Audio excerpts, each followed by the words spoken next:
Welcome to Kenton's videos. Enjoy the video. You start by choosing the right tie and setting the tool.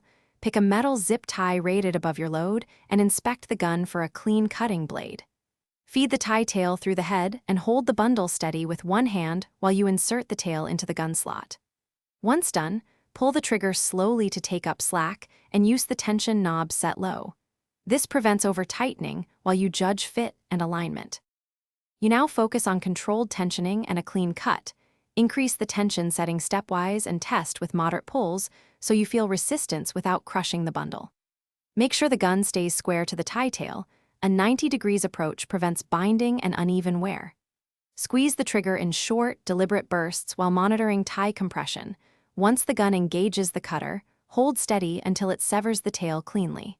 Then inspect the cut edge. It should be flush and not nick the harness. Finish by checking tension and cleanliness. Palpate the bundle to confirm even compression and trim any tail left sticking out so it won't catch. If the gun jams, stop immediately. Release tension, back the tail out slowly, clear debris from the cutter, and reseat the tie before retrying. Make sure to deburr any sharp metal edges with a file or swap the tie. This prevents chafing. Once done, perform a pull test on one tie to verify the set. Adjust tool tension if necessary. Thanks for watching. Consider subscribing if we helped you.